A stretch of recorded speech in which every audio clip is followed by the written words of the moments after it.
words and music of Maurice Blanchot's work on the occasion of the 100th anniversary of his birth. My name is Éric Trudel. I teach French and French literature at Barnes College. It seems difficult to overstate Maurice Blanchot's influence as a writer and as one of the most distinguished essayists of his time. Indeed, he now stands quite obviously as one of the major contributors to critical thought in post-war France.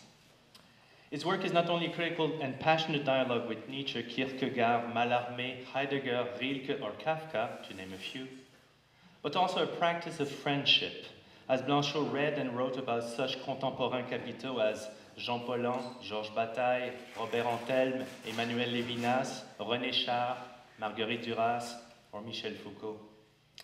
And yet, of course, such influence was paradoxically matched during the later part of his life by an extreme discretion, an invisibility or an absence emblematic of his view that a writer gives himself a right to debt in the annihilation that is literature. The short, lapidary biographical note that appears on all of his later books and reprints in France is well known, and I read, Maurice Blanchot, novelist and critic. His life is entirely devoted to literature and its silence. Tirelessly, Blanchot's writings, his essays, his fragments, his fiction, insist on the ambiguity at work in language. They meditate the ontological status of literature, and they give form again and again to the same pressing, simple question: how is literature possible? How are we to understand the condition of its possibility or the consequences of its impossibility? Here, I will simply read the final sentence of his essay, Literature and the Right to Debt, translated by Lydia Davis. The original double meaning, which lies deep inside every work, like a condemnation that is still unknown and a happiness that is still invisible, is the source of literature. Because literature is the form in which this double meaning has chosen to show itself behind the meaning and the value of words.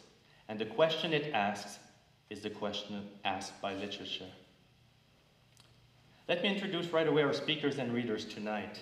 Georges Cacha is an artist and poet who works across mediums: language, sculpture, drawing, video, installation, and performance.